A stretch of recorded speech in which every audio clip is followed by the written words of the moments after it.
हम सब अपने बचपन से ही अपने बड़ों से, जैसे कि माता पिता, नाना नानी, दादा दादी से बहुत सी कहानियों को सुनकर, प्राचीन काल से ही कहानियों का सुनना और सुनाना हमारे देश की परंपरा रही है।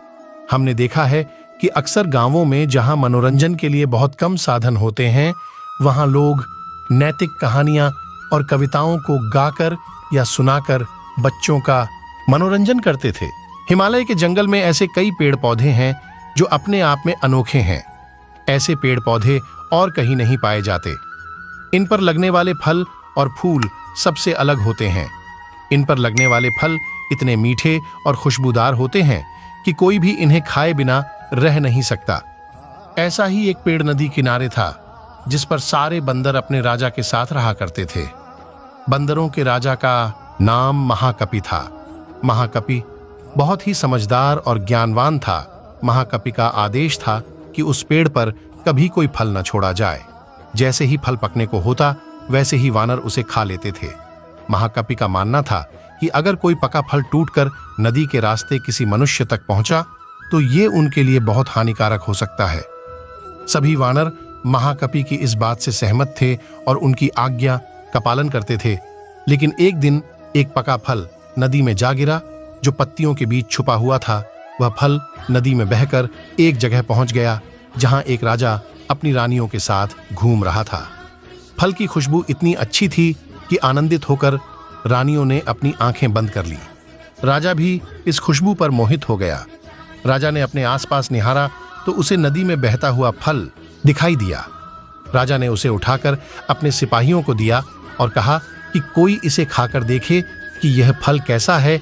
एक सिपाही ने उस फल को खाया और कहा कि यह तो बहुत मीठा है। इसके बाद राजा ने भी उस फल को खाया और आनंदित हो उठा। उसने अपने सिपाहियों को उस पेड़ को खोज निकालने का आदेश दिया जहां से यह फल आया था। काफी मेहनत के बाद राजा के सिपाहियों ने पेड़ को खोज निकाला। उन्हें नदी किनारे वो सुंदर पेड़ नजर आ गया। उस पर बहुत सारे वानर बैठे हुए थे।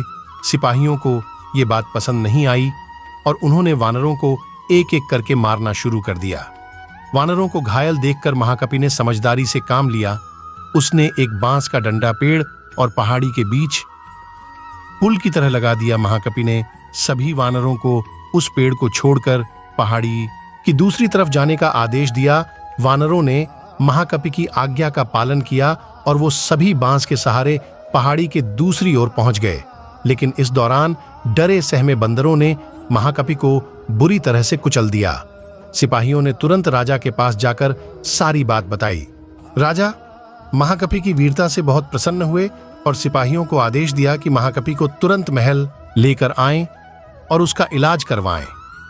सिपाहियों ने ऐसा ही किया। लेकिन जब महाकपि को महल लाया गया, तब तक वह मर चुका था। कहानी से सीख, वीरता और समझदारी हमें इतिहास के पन्नों में जगह देती है। साथ ही इस कहानी से यह भी सीख मिलती है कि हर मुश्किल घड़ी में समझदारी से काम लेना चाहिए। चलिए ऐसे ही एक और कहानी हो जाए। वैसे तो हम रोज एक ही कहानी प्रस्तुत करते हैं, लेकिन आप लोगों के प्यार के लिए एक और मजेदार कहानी सुनाते हैं। अभी तक आपने वीडियो को लाइक नहीं किया है तो लाइक कर दो। भेड़िए और सारस की कहानी। एक बार की बात है, जंगल में एक भेड़िया बहुत ही भूखा प्यासा भटक रहा था। बहुत देर भूखा प्यासा भटकने के बाद भेड़िए को शिकार के लिए एक जानवर दिखा और भेड़िए ने जानवर को मारकर खा लिया। जब वह जानवर को खा रहा था तो उसके गले में जानवर की हड्डी फंस गई।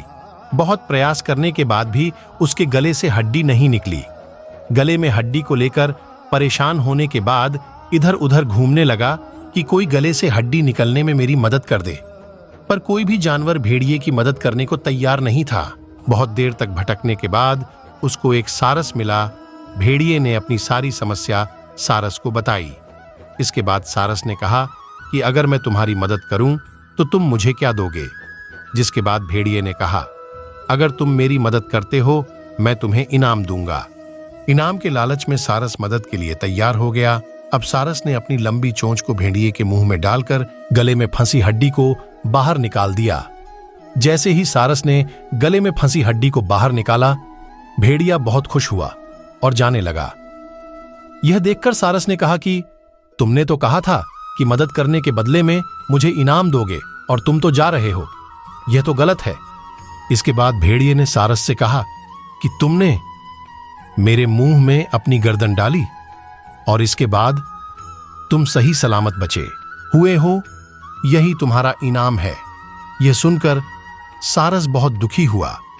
कहानी की सीख, इस कहानी से हमें यह सीख मिलती है कि हमें स्वार्थी लोगों का साथ नहीं देना चाहिए। जीवन में हमेशा स्वार्थी लोगों से सावधान रहें। वीडियो को अंत तक देखने के लिए आप सभी का धन्यवाद।